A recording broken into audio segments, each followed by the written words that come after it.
Olá, amigos da Paranormal Ataque da Paranoia SA. Estamos de volta com mais um capítulo da história do voodoo. Em um texto anterior, a gente falou sobre os zumbis do voodoo haitiano e como essa história ela ocorreu mundo afora. Mas o voodoo ele não existe apenas na África e no Haiti. Ele também chegou nos Estados Unidos, mais precisamente na cidade de Nova Orleans, que é famosa não só por seu carnaval, mas principalmente por ter sido lar da maior feiticeira do voodoo que se tem conhecimento naquele país. Estamos falando de Marie Laveau. Marie Laveau nasceu em 4 de setembro de 1801 na cidade de Nova Orleans, nos Estados Unidos, e faleceu em 15 de junho de 1881, aos 79 anos, na mesma cidade. Sua mãe era uma ex-escrava e seu pai era o prefeito da cidade, onde ela nasceu. Começou ganhando a vida como cabeleireira e somente anos depois é que passou a ser conhecida como uma sacerdotisa voodoo em tempo integral. Quanto à sua formação em voodoo, tudo o que foi possível apurar é que ela aprendeu de forma oral com a sua mãe e outras mulheres da família. O conhecimento, por tradição, não era passado de forma escrita, para evitar que pessoas que não fizessem parte da comunidade tivessem acesso ao conhecimento, que era passado de geração em geração. Dizem que seu voodoo era uma mistura do voodoo com o catolicismo e o espiritismo, e que era para aumentar o mistério da sua feitiçaria voodoo, que cercava ela, e ela ainda tinha uma cobra de estimação que ela batizou de zumbi. Há relatos de que seu pai, o prefeito de Nova Orleans, lhe ajudou a abrir portas na alta sociedade política, o que lhe proporcionou ter clientes influentes, poderosos. Claro que a sua influência na alta sociedade e no poder político da cidade incomodou muita gente. Imagina, uma mulher tendo todo esse status no século XIX, que já não era visto com bons olhos. Imagina ainda mais, então, que essa mulher seja preta, filha de ex-escravos e ainda uma sacerdotisa voodoo. Com certeza o preconceito contra ela foi elevado ao máximo. Mas Marie Laveau não pode ser classificada como uma mulher comum. E, segundo suposições, não encontramos testemunhos contundentes sobre o que falaremos a seguir. Marie teria conseguido criar uma rede de espiões nas casas onde trabalhou, como cabeleireira, usando como moeda de troca seus serviços de cura nos serviçais da casa. Ela também veio nos tempos depois de se tornar proprietária de um bordel, onde suas solistas funcionárias eram especializadas em ouvir conversas alheias e embebedar os clientes para que eles falassem tudo o que não diriam sóbrios. Ela foi uma mulher muito cercada por mistérios, que ajudaram a criar a sua reputação de sacerdotisa e rainha do voodoo. O primeiro deles foi a morte misteriosa do seu marido, Jacques Paris. Eles se casaram em 1819 e apenas um ano depois ele teve uma morte misteriosa, já que com os recursos da época não foi possível determinar a causa da morte. Mas houve ainda, nos dias de hoje, muita desconfiança do que tenha um dedinho de Marie na morte do marido. Com a morte de Jacques Paris, ela recebe uma herança que permite que ela abra o seu primeiro negócio, que era o salão de cabeleireiros, e como dissemos anteriormente, ela também atendia em domicílio, nas residências das pessoas mais importantes da cidade.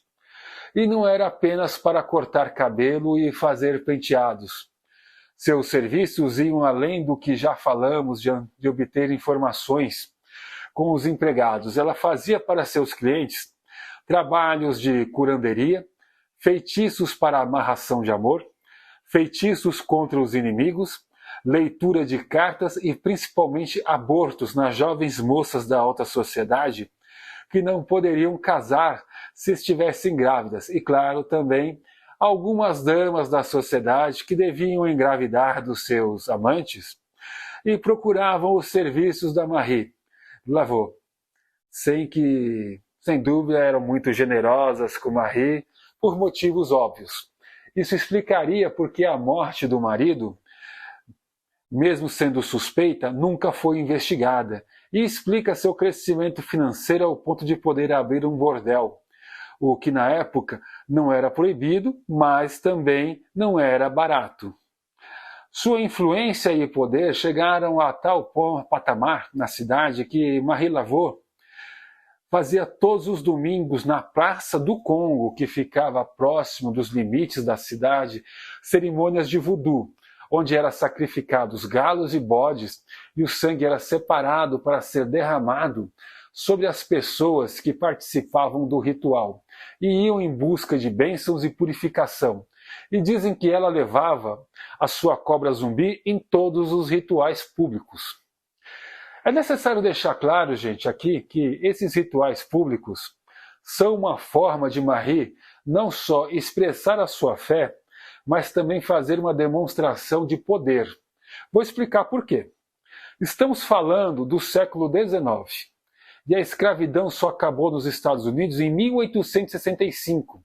E Nova Orleans, pertencente ao estado de Louisiana, extremamente racista, e mais, Estados Unidos, país de maioria protestante, já que quem colonizou os Estados Unidos eram os puritanos, que fugiram da Inglaterra porque iam contra a Igreja Católica, pois achavam permissiva demais. Resumindo, Marie Laveau tinha poder e influência, sabia podres da elite, o suficiente para professar sua religião em público, numa cidade racista, intolerante religiosamente falando, sem nada lhe acontecer. Segundo, a escritora Bárbara Rosendell Dungal, em seu livro O Crioulo, a história e o legado do povo de cor livre da Louisiana, ela escreve em seu livro que um morador da cidade retrata Marie como uma mulher alta, de beleza singular, sempre muito bem vestida, com um olhar que passava a quem a visse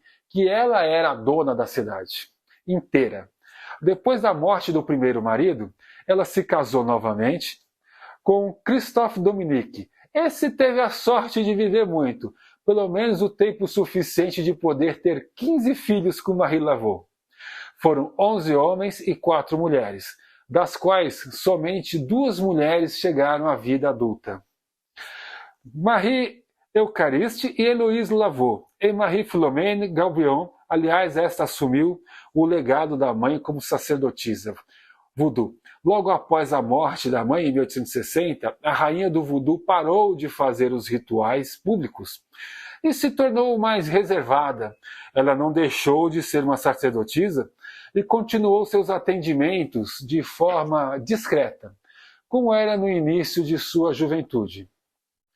Marie Laveau faleceu pacificamente em sua cama, cercada pelas filhas e familiares. O seu cortejo fúnebre foi seguido pelo povo da cidade e por toda a elite branca de Louisiana.